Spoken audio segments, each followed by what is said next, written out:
పోరాట స్ఫూర్తి, ఆత్మగౌరవం పెరిగింది. నిజంగా పోరాట స్ఫూర్తి మనం ఎంత ఫైట్ చేస్తామో, ఎంత కష్టపడతామో, ఎంత జస్టిస్ కోసం కొట్లాడతామో, ఎన్ని విమర్శలు చేసినా, ఎంత మంది మన మీద నిందలు వేసినా, అవమానాలకు గురి చేసినా, మనల్ని ఎన్నో రకాల భయభ్రాంతులకు గురి చేసినా, లేకపోతే మనం ఇలా ఎన్నో రకాల ఇబ్బందులకు గురి చేసినా, మానసిక ఒత్తిడి గురి చేసినా, ఫైనాన్షియల్గా మనల్ని ఇబ్బందులకు గురి చేసినా, ఆత్మగౌరవం మాత్రం తాకట్టు పెట్టుకోవద్దు. ఆత్మగౌరవ స్ఫూర్తి మనల గుండెంత కొండంత బరువును మోసేటువంటి బాధ్యతని ఇస్తుంది, గుండె ధైర్యాన్ని ఇచ్చేటువంటి బాధ్యతను కూడా మనకు మోస్తుంది.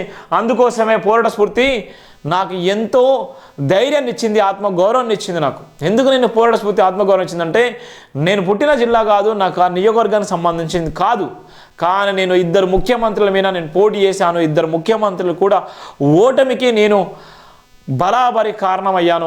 ఆ ఓటమిలో ఇలా బరిగెల శివ కూడా ఉన్నాడు. ఇది అంబేద్కర్ స్ఫూర్తితో నేను చెప్పేటువంటి నినాదము.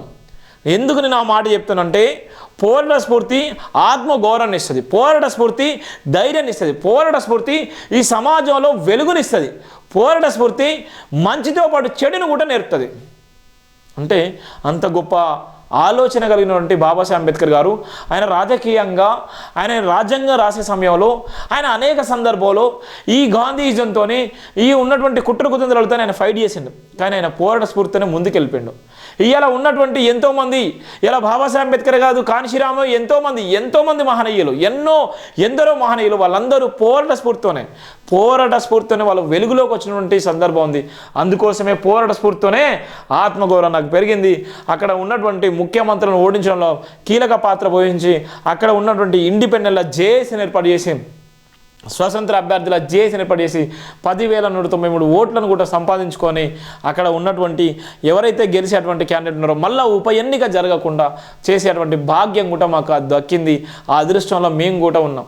అందుకోసమే ఆత్మగౌరవం పెరిగిందని నేను రాయడం జరిగింది. ఆత్మగౌరవం అంటే ఉత్తుత ఆత్మగౌరవం కాదు, మోసం చేసే ఆత్మగౌరవం కాదు, హేమిల మీద ఆచారానికి కూడా సాధ్యం కాని ఒక బలమైన అడుగును వేసి, ఇక్కడి నుంచి నేను నేరుగా అక్కడికి కామారెడ్డికి వెళ్ళి ఈ మార్నింగ్ లైవ్ చదువుతూ నేరుగా కామారెడ్డికి వెళ్ళి ఎలాంటి హంగు హార్బటలు లేకుండా, ప్రచారం చేయకుండా, బస్సుల ప్రచారం, బస్సు ఎక్కితే బస్సుల ప్రచారం చేసేది, బస్సులో పోతే బస్సులో ఉన్నటువంటి వాళ్ళందరితో కూడా మాట్లాడేది, అక్కడ ఉన్నటువంటి ఆ నియోజకవర్గానికి సంబంధించిన నియోజకవర్గాలకు పరిచయం చేసుకునే వాళ్ళందరితో మాట్లాడేది.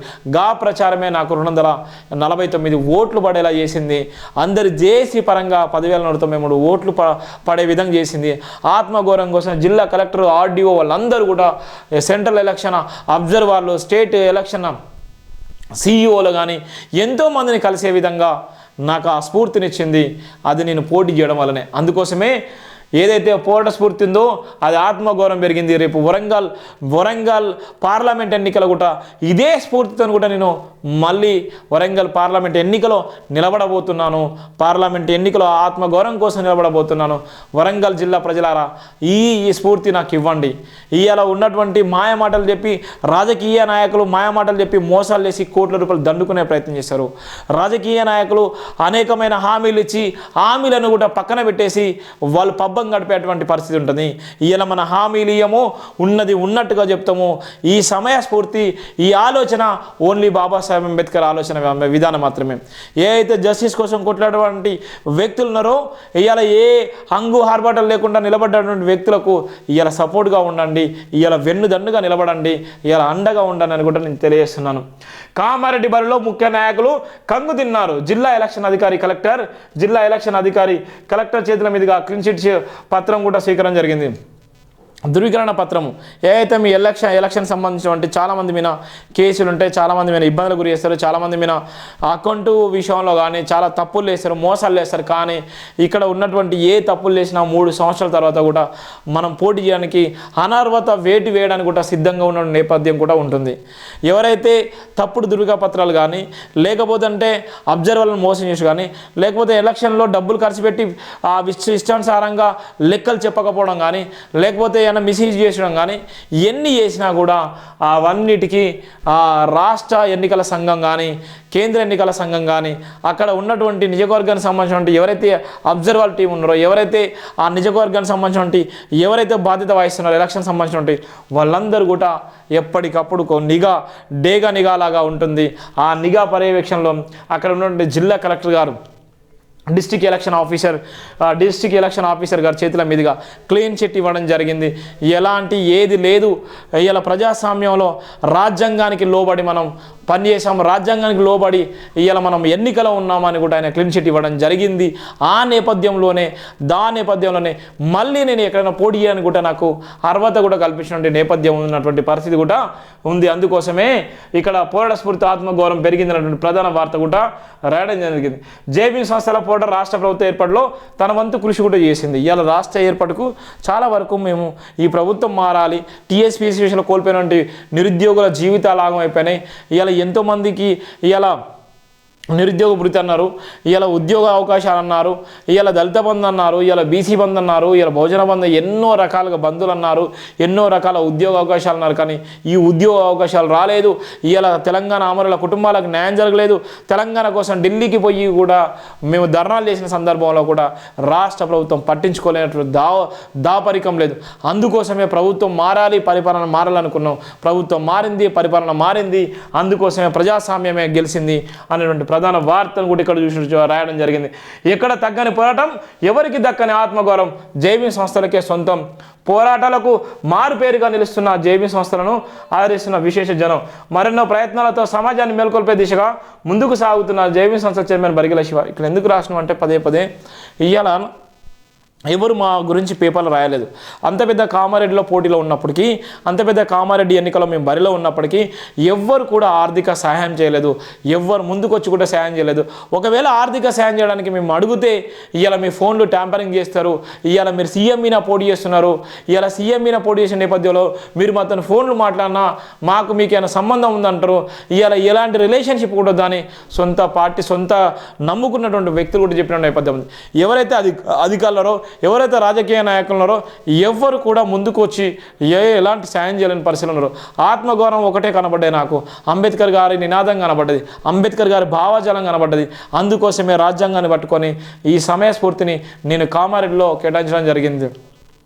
చాలామంది భయభ్రాంతులకు గురి చేయడం జరిగింది. ఏదైతే మేము పోటీలో ఉన్నామో, ఎవరైతే నాకు ఇండిపెండెంట్గా నా సపోర్ట్ చేసినటువంటి ఓటర్లు ఉన్నారో, నా కార్యకర్తలు ఉన్నారో వాళ్ళందరినీ కూడా భయభ్రాంతులకు గురి చేసే నేపథ్యం ఉంది. శివతోని తిరిగినా లేకపోతే శివతోని మీరు వెన్నంటున్నా మేము నా కేసులు అయితే రాబోయే ప్రభుత్వం ఏదైతే మళ్ళీ బీఆర్ఎస్ ప్రభుత్వం వస్తే మీరు ఇబ్బంది పడతారు, మీరు ఎట్లయినా మీరు ఆయనతో తిరగొద్దు, ఎక్కడ ప్రచారానికి రావద్దు, ఎక్కడ కూడా మీరు ఏ సోషల్ మీడియాలో ఎక్కడ కూడా పెట్టొద్దు, ఆయన గురించి ఓటేయమని కూడా చెప్పొద్దు అని కూడా స్పష్టంగా ఆదేశాలు ఇచ్చినటువంటి నేపథ్యం ఉంటుంది. ఆ భయభ్రాంతులకు కూడా భయపడకుండా ఇవాళ జేఏసీని ఏర్పాటు చేసి ఎవరైతే నాలాగా పోటీ చేసినటువంటి అభ్యర్థులు వాళ్ళని కూడా భయభ్రాంతులకు గురి చేసే నేపథ్యం ఉంటే వాళ్ళందరినీ కూడా ఒక యూనిట్గా తయారు చేసి జేఏసీగా తయారు చేసి నేను మీకున్నాను, మీకు అండగా ఉంటాను, అవసరం అనుకుంటే కేంద్ర ఎన్నికల సంఘం దగ్గర కూడా పోయి ఫిర్యాదు చేద్దాము, రాష్ట్ర ఎన్నికల సంఘానికి ఫిర్యాదు చేద్దాము అని చెప్పి అనేక సందర్భాల్లో వాళ్ళకు ధైర్యాన్ని ఇచ్చడం జరిగింది. అక్కడ ఉన్నటువంటి పోలీసు యంత్రంగా జిల్లా కలెక్టర్ గారికి, జిల్లా ఎస్పీ గారికి కూడా ఫోన్ ద్వారా సమాచారం ఇచ్చి మా సమస్యలు ఏవైతున్నాయో, మేము ఏదైతే పరిష్కరించాల్సిన సమస్యలు ఉన్నాయో, మేము ఏదైతే పబ్లిక్లో తిరగాల్సిన అవసరం ఏమవుతుందో, మేము క్యాండిడేట్గా మేము కూడా అభ్యర్థులుగా ఏదైతే ముఖ్యమంత్రి హోదాలో ఉన్నటువంటి కేసీఆర్కి ఎంత బాధ్యత ఉందో, ఇప్పుడున్నటువంటి ముఖ్యమంత్రి రేవంత్ రెడ్డికి ఎంత బాధ్యత ఉందో, ఇప్పుడు గెలిచినటువంటి ఎమ్మెల్యేగా ఉన్నటువంటి వెంకటరామరెడ్డికి ఎంత బాధ్యత ఉందో, మాకు అంతే బాధ్యత ఉంది, మేము వాళ్ళందరం కూడా సమానమే, ఇక్కడ తారతమ్యాలు లేవని అధికారులు చెప్పడం జరిగింది. అంటే ఎంత రాజ్యాంగానికి లోబడి రాజ్యాంగాన్ని అనుసరించి మేము చేయడం జరిగింది. ఏదైతే ఎలక్షన్ కోడ్కు సంబంధించిందో ఎలక్షన్ కోడ్ను అతిక్రమించకుండా ఇలా ప్రజాస్వామ్యాన్ని గౌరవించి ఇలా మేము చేసిన నేపథ్యం. అందుకోసమే ఇలా పోరాట స్ఫూర్తి ఆత్మగౌరవం పెరిగిందన్న ప్రధాన వార్త కూడా రాయడం జరిగింది. పోరాడి ఓరడంలో మజా వేరు, ఎందులో దొరకదని జేబీ సంస్థల చైర్మన్ బరిగెల శివ అన్నారు. తెలంగాణ రాష్ట్ర వ్యాప్తంగా ఉత్కంఠ రేపిన కామారెడ్డి ఎన్నికల పోరు రసవత్తరంగా కొనసాగిన తీరు ముమ్మాటికి రాష్ట్ర వ్యాప్తంగా సంచలనమని పేర్కొన్నారు. హంగు ఆర్భాటం లేకుండా సామాన్య వ్యక్తులుగా ఎన్నికల బరువును ఇండిపెండెంట్ అభ్యర్థులుగా నిలిచి యావత్ తెలంగాణ నివ్వరపోయే విధంగా రాష్ట్రంలోని అతి ప్రాముఖ్యమైన నాయకులైన ప్రస్తుత సీఎం రేవంత్ రెడ్డి, మాజీ సీఎం చంద్రశేఖర్ రావును కంగు తినిపించడంలో ఎలాంటి అతిశక్తి లేదన్నటువంటి ప్రధాన వార్త కూడా ఉన్నటువంటి నేపథ్యం కూడా ఉంది. నేను ఎందుకు ఈ ముందు చెప్తున్నా అంటే, ఇంత స్పష్టంగా ఈ సమాజంలో ఉన్నటువంటి నేపథ్యంలో ఏమాహేములు, అగ్రవర్ణాలు, ఇలా ఆర్థికంగా ఉన్నటువంటి వ్యక్తులు కోట్ల రూపాయలు ఖర్చు పెట్టేటువంటి నేపథ్యం ఉన్నప్పటికీ కూడా కోట్ల రూపాయలు ఖర్చు పెట్టి ఇష్టానుసారంగా ప్రజలను ఇవాళ ఏ విధంగా అంటే ఆ విధంగా వాళ్ళ నాడిని, వాళ్ళ వ్యవస్థను, వాళ్ళకు ఉన్నటువంటి ఆలోచన విధానాన్ని కొనుక్కునే శక్తి ఉన్నటువంటి వ్యక్తులతో ఇవాళ యుద్ధం చేయడం జరిగింది. ఒక్క రూపాయి ఖర్చు పెట్టకుండా, ఎలాంటి హంగు ఆర్భాటం లేకుండా, ఎక్కడ కూడా భారీ బహిరంగ సభలు చెయ్యకుండా కూడా ఇవాళ మా ఆత్మగౌరవం కోసం ఇవాళ ఉన్నటువంటి 3 బ్యాలెట్లో మా అందరికీ అన్ని ఓట్లు పడి ఇవాళ సమాజము ఇవాళ మా వైపు చూసే విధంగా, ఆత్మగౌరవం పెరిగిన విధంగా ఇవాళ మేము చెప్పుకోవడానికి ఇది ఒక ప్రధాన వార్త కూడా నేను రాయడం జరిగింది. ఇది జేబీ దినపత్రికలో, నా పత్రికలో మీరు రాయడం జరిగింది. ఎందుకోసం అంటే మా పత్రికలో మేము ఎందుకు రాస్తుంటే అగ్రవర్ణాల పత్రికలో రాయరు, వాళ్ళు చిన్న ఆర్టికల్ కూడా రాయరు, వాళ్ళు చిన్న స్క్రోలింగ్ పెట్టరు, మా గురించి ప్రశ్నించరు, మాట్లాడరు. అందుకోసమే బాబాసాహెబ్ అంబేద్కర్ గారు 100 సంవత్సరాల క్రితమే ఆయన ముక్నాయక్ పత్రిక పెట్టిండు, అలా కాంశీరామ్ గారు పెట్టిండు, ఎన్నో పత్రికలు పెట్టి వాళ్ళ వార్తలు వాళ్ళు రాసుకున్నారు, వాళ్ళ గురించి వాళ్ళు రాసుకున్నారు. అప్పుడు మాత్రమే సమాజం వాళ్ళని చూసింది. అందుకోసమే అదే స్ఫూర్తితోనే, అదే ఆలోచన విధానంతోనే జేబీఎం టీవీ, జేబీఎం దినపత్రిక వచ్చింది. ఎన్నో గ్రూప్ ఆఫ్ ఆర్గనైజేషన్స్ కూడా నెలకొల్పడం జరిగిందంటే ఆ స్ఫూర్తిని. అందుకోసమే ఇలా మన వార్తలు మనమే రాసుకోవాలి, మన గురించి మనం చెప్పుకోవాలి అనేటువంటి ప్రధాన వార్తను కూడా ఇక్కడ రాయడం జరిగినటువంటి వార్తను కూడా మనం చూస్తున్నాం.